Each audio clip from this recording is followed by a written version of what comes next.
Bonjour à vous, chers immopreneurs, ici Bruno. Alors dans la vidéo du jour, je vais vous parler d'un outil pour vous aider à mieux analyser votre marché immobilier locatif.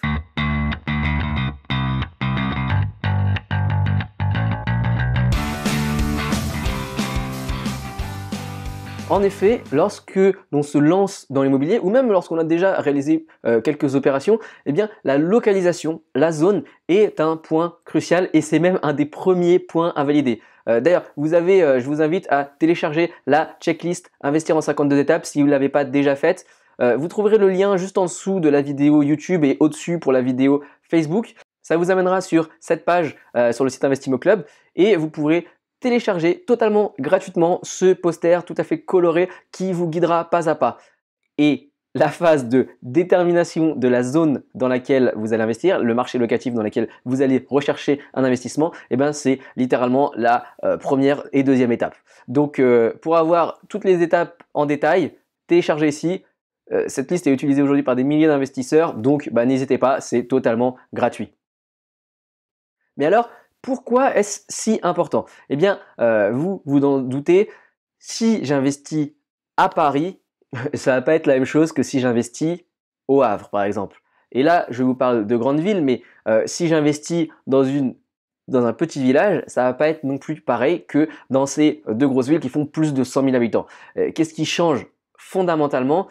C'est la demande locative et le type de personnes qui vont pouvoir prendre votre appartement, prendre votre maison pour la louer. Lorsque l'on a une résidence principale, c'est quelque chose qui est un petit peu moins intéressant, on est un petit peu moins regardant parce qu'on cherche avant tout un endroit où on va se plaire, parce qu'on n'a pas le souci de le louer. La question de la bonne zone, c'est aussi une question de savoir est-ce qu'on va pouvoir revendre potentiellement ce bien-là, plus ou moins facilement, plus ou moins difficilement. Comment savoir si on peut le revendre difficilement ou facilement? C'est pareil en analysant la zone immobilière. Donc, une des premières données que vous avez pour essayer de cibler une zone, un marché immobilier, c'est le prix d'achat au mètre carré et son pendant, le prix de location au mètre carré. Avec ces deux données, vous pouvez calculer un rendement brut par localisation. Bon, alors ça, c'est le chiffre de base que tous les investisseurs doivent connaître et doivent maîtriser. Pour autant, ce n'est pas le seul chiffre à prendre en compte pour décider d'une zone d'investissement. Il y a des autres données, par exemple la démographie d'une zone, par exemple le type de bien qui se trouve dans cette zone. Si vous voulez investir dans des T2 mais que le marché est saturé, vous vous rendez compte que vous êtes en concurrence avec beaucoup. Alors pourquoi ne pas essayer de partir plutôt sur des biens un peu plus grands ou alors des biens un peu plus petits? Parce que vous aurez moins de concurrence et il sera ainsi plus facile de trouver des locataires. Bref, pour toutes ces données, il y a un site qui est vraiment formidable et qui s'appelle quelquartier.com. Je vous y amène tout de suite. Voilà, comment se présente le site. Donc quelquartier, Q-U-A-R-T-I-E-R. J'ai eu la chance de rencontrer par hasard dans une rencontre sur l'immobilier le créateur. Il m'a expliqué qu'à la base, c'était vraiment fait pour aider les gens qui souhaitent acheter une résidence principale à se projeter et à connaître mieux l'environnement dans lequel ils allaient investir. Donc je vais vous montrer avec un exemple concret un investissement, par exemple, vous choisissez la zone de la ville du Havre. Donc le Havre en Normandie, il y a un quartier qui s'appelle le quartier Coty. On va prendre ça comme exemple. Hop, Coty, espace Coty, le Havre.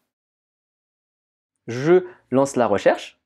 Et donc là, le site nous donne précisément le nom officiel d'ailleurs du quartier. On a l'habitude d'appeler ce quartier Coty, mais il a un nom administratif, c'est Saint-Vincent-Thiers-Gobelin, qui se situe ici, plutôt au centre côté mer du Havre. Je vous rappelle, le Havre, c'est l'embouchure de la Seine. Et qu'est-ce qu'on a comme données principales sur cette carte? En couleur, le revenu moyen des habitants de ces quartiers. Alors voilà, le Havre, c'est une grosse ville, il y a 200 000 habitants, donc ils ont découpé en quartiers. Si vous tombez et si vous cherchez sur des plus petites villes, vous aurez les données en général sur la ville. Et ce site-là, il recense et il absorbe les données officielles, soit publiées par l'INSEE, soit publiées par les mairies, pour essayer d'être le plus exhaustif possible. Je ne vous garantis pas que les données soient disponibles pour toutes les villes de France. Donc à part ce prix-là, donc à part le revenu moyen des gens par quartier, déjà ici on voit que le quartier dans lequel on investigue, le quartier Coty, eh bien on est dans une fourchette moyenne. On est mieux que dans certains quartiers plus à l'est qui sont ici en bleu, donc considérés comme des petits revenus, et un peu moins bien que les quartiers ici en rouge qui sont plutôt des revenus aisés. Là, voilà, c'est normal. C'est des zones plutôt pavillonnaires et donc avec des budgets et des revenus plus cossus. On a également la densité des commerces, la part des logements sociaux dans la ville. Et en descendant, vous trouverez d'autres informations sur la taxe d'habitation, la taxe foncière. Et voilà, je vous laisse chercher et vadrouiller sur le site. Vous verrez, il y a vraiment des pépites, une mine d'or d'informations pour préciser votre analyse du marché locatif. Moi, ce que j'aime bien, c'est de voir tout ça en couleur sur la carte pour me dire, ok, bon, je fais bien de chercher dans ce quartier-là par rapport à un autre. Et pour ça, il y a moyen de filtrer par la carte. Donc, vous cliquez ici sur carte et vous trouvez les différents indices que vous pouvez afficher. Donc, par exemple, il y a un indicateur que moi, j'aime particulièrement, même si il n'est pas forcément central, c'est la décroissance démographique, la démographie d'une ville. Donc je clique ici et le site va m'afficher toujours par quartier les croissances. Donc on voit que ici ce quartier-là est en forte décroissance et que là où je suis situé, ici, le quartier Coty, on est dans un ordre de faible croissance, voire croissance nulle. Mais voilà, par rapport aux autres quartiers, à des quartiers qui sont pires, on est quand même dans un endroit qui ne devrait pas avoir trop de difficultés. Et encore une fois, on est dans le centre-ville du Havre, donc en tant que location, c'est là où on aura le plus de chance et la plus de facilité à louer. Un autre indicateur, ça peut être également le chômage. On va essayer d'éviter les zones où il y a une grosse proportion de chômeurs, puisque ça veut dire des locataires qui vont avoir un petit peu plus de difficultés et on va être confronté à un choix plus restreint de locataires solvables pour nos biens. Alors voilà, toujours à prendre avec des pincettes. Il y a des investisseurs qui se concentrent uniquement sur les locataires avec des aides sociales, avec des APL, avec du RSA. C'est comme vous le désirez, mais au moins vous pouvez vous faire une idée avec ce site-là. Donc on voit que logiquement le quartier qu'on voyait avec une forte démographie négative, est un quartier aussi qui concentre beaucoup de chômage. Ici en rouge, c'est chômage important, élevé. Les zones, et on voit aussi les zones pavillonnaires qu'on a vues tout à l'heure plus en haut, on est dans un chômage plutôt faible et en tout cas en dessous de la moyenne nationale. Enfin, un dernier indicateur qui peut être intéressant, et je ne vais pas tous les faire, mais juste pour faire un petit peu le tour, c'est si vous souhaitez investir dans des commerces ou alors si vous achetez un immeuble mixte avec une partie commerciale au rez-de-chaussée. Donc on va cliquer ici sur croissance du nombre total d'établissements.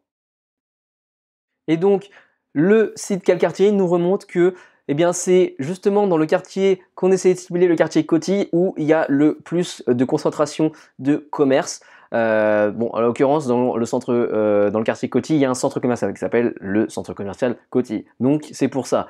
Donc si vous cherchez à investir dans le commerce, vous le savez, il y a des catégorisations de zones qui vont du premium A, plus A, et en dégradant, ça va en B. Et ça permet de calculer les loyers potentiels que vous pouvez appliquer à vos locations, à vos locataires commerçants.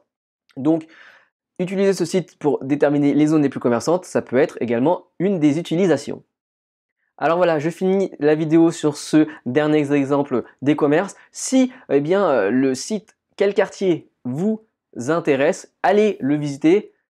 Dites-moi ce que vous en pensez en mettant dans les commentaires et puis si ça vous apporte des informations complémentaires pour votre étude de marché, mettez un pouce bleu, ça me ferait vraiment très plaisir. Également, n'oubliez pas de vous abonner à la chaîne.